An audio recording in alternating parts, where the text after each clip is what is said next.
The Christian faith is the only faith that gives you a satisfactory strength and explanation for suffering.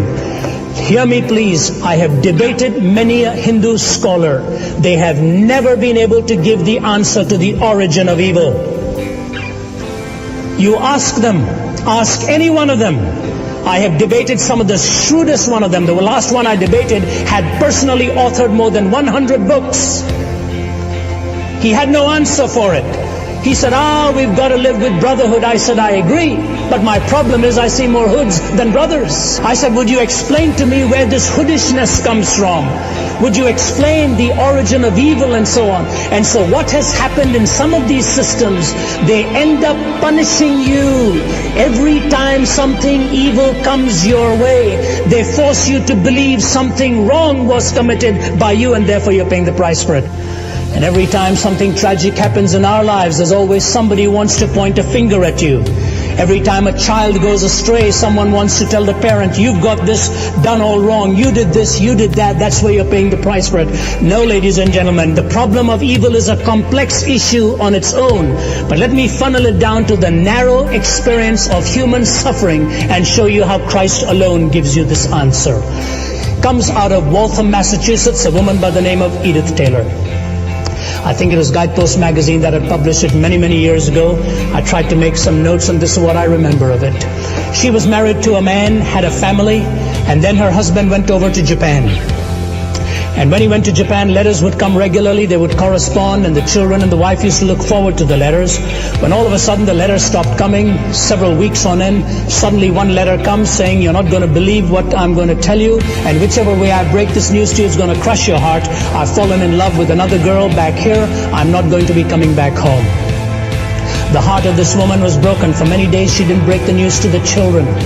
Finally the little one said, Mommy, something's wrong. Why isn't Daddy writing anymore? And then one of them said, is Daddy not coming back home? She says, no, son, Daddy's not coming back. And then this mind of Christ in a little boy, mind filled with the wonder of capacity to believe. He says, Mommy, just because Daddy doesn't love us anymore, does it mean we are not allowed to love him anymore? Answer, no. I guess we can continue to love him. Would you please tell Daddy to continue writing to us? We want to love him and we want to hear from him. He got married to a 15-year-old servant girl, sent the letters, had children, photographs of the children had come, and with every letter, Edith Taylor may as well have had a steamroller go over her heart. She was being crushed more and more. Finally, this one that will strain credulity, he writes and says, I have just found out I've been stricken with cancer. I'm not going to live long. And since I don't have too much of savings, would you consider it in your heart on a monthly basis after I die to put some money aside and send it to my wife and children here? They will not have enough to live on. And as she went in utter revolt within herself, as you've reacted, as I reacted, as you read it and you say, incredible that a mind of a human being could punish somebody like this. But as that punishment began to ease a little bit under the grace of God, she wrote and said, look, I don't have enough to sustain our family, but I'll do something if it's acceptable to you when you're dead. If these people have no money, no help, send them over to America. I will teach them the language, help them to stand on their own feet so that they can be self-sustaining too, which is precisely what happened. The family arrives, she sees the children of a betrayed love.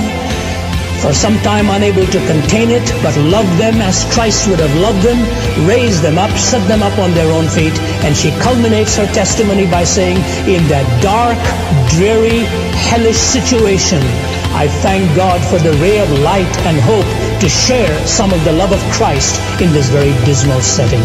Ladies and gentlemen, only Christ can give that to you. You know what the principle is? Jesus Christ enables you to take a disadvantage, turn it into an advantage, and use it for the glory of God.